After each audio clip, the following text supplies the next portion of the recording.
We got this. You heard me?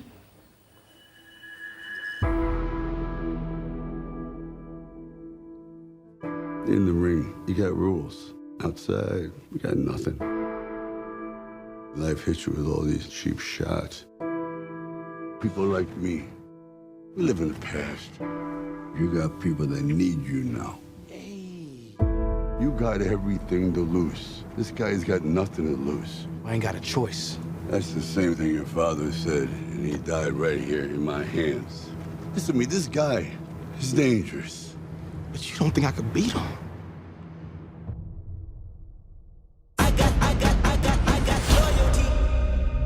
I was afraid I couldn't live up to these expectations. I got loyalty inside my DNA. You don't think you got your validation? I want to rewrite history.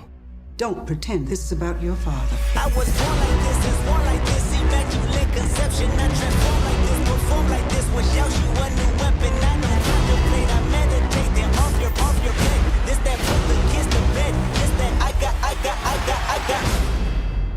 It may not seem like it now, but this is more than just a fight. Loyalty.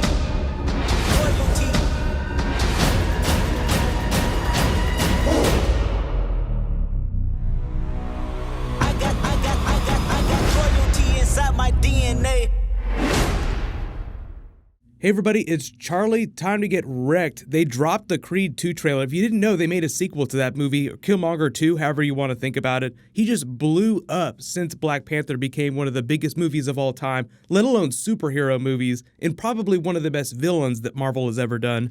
But if you're finding me for the first time, be sure to subscribe to get all the videos. There's a whole bunch of stuff that just happened today, especially in the Marvel universe, so I'll explain that at the end of the video because I do have stuff planned for later. But most of you probably spotted the Drago warm-ups in this. Maybe you heard a little bit about the conception of the movie when they were talking about it a long time ago, because Black Panther director Ryan Coogler got Black Panther because of what he did with Creed. He'd done some other cool movies too with Michael B. Jordan, but Creed was him proving that he could do a really big blockbuster movie. He didn't come back to direct this sequel. He's still busy trying to get a deal locked down with Marvel for Black Panther 2. So aside from that, for the most part, pretty much the same team that did the first Creed film.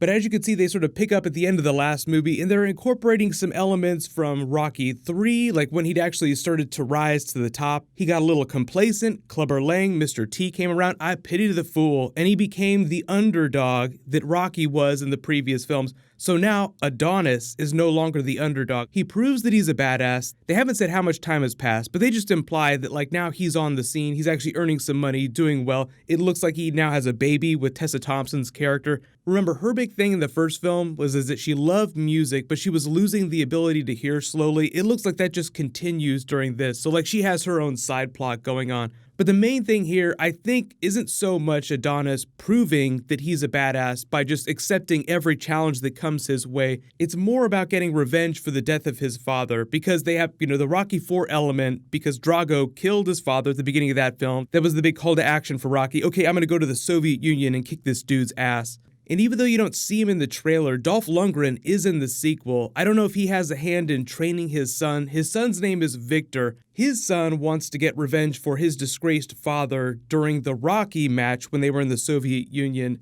So you have two people that are trying to avenge their respective fathers. So they're trying to balance it a little bit more. It's not so much good versus evil. Young Drago gonna be the villain of the film. I don't think that anybody can trash talk like Mr. T trash talk, so I don't think that they're gonna lay it on that thick. Get out while you can. Don't get this sucker no statue. Give him guts.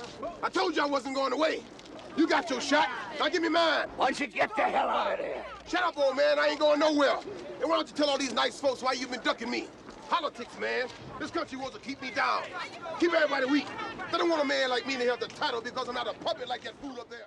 It seems like what happens is like in the wake of the fight during the first film, like he goes through a couple of bouts, then at some big public match when he's riding high, Drago's son walks out, challenges him publicly, and he gets captured on YouTube or something like that. The entire world sees it, and it just becomes this compelling underdog story, like, oh my god, this is gonna be so amazing. So of course he has to accept.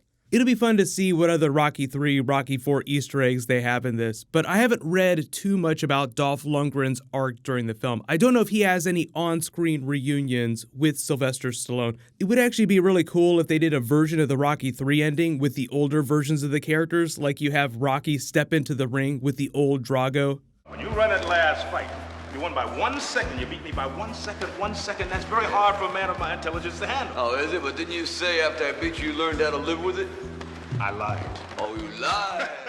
Training montage, obviously a staple of the Rocky movies. You see a little bit of Adonis doing what looks like his upgraded training montage because now he's riding high, so he has the awesome gym. So there's just a lot of funny, familiar moments from Rocky 4. Drago's son is the one that's running through snowdrifts and training in the really low-rent gym, while you have Adonis, who has all the money, training in the really nice gym.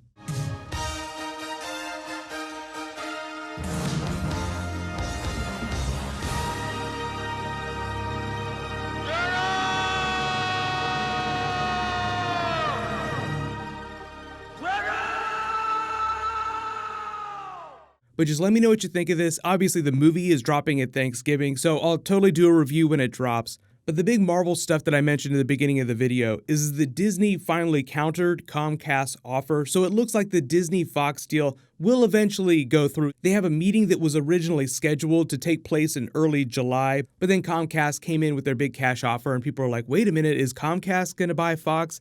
Now Fox has released a statement saying that they prefer Disney's new offer. So unless something crazy happens in the next week or so, it just sounds like this Disney-Fox deal is going to go through. But remember, they originally said that they didn't expect that to be completed till the end of next summer, like when Kevin Feige would actually be able to use X-Men characters. So what'll happen is there was a bunch of new Avengers stuff that dropped, so I'll do a video for that later today. There's a whole bunch of stuff going on, so I'll try to post video updates in the comments. So just check my top pinned comment on this video down below for the videos that I'm working on next. But just leave all your requests in the comments below. While you wait for everything, click here for brand new Ant-Man and the Wasp, and click here for Black Panther bloopers if you haven't seen them yet. Thank you so much for watching. Everybody stay awesome. I'll see you guys tonight.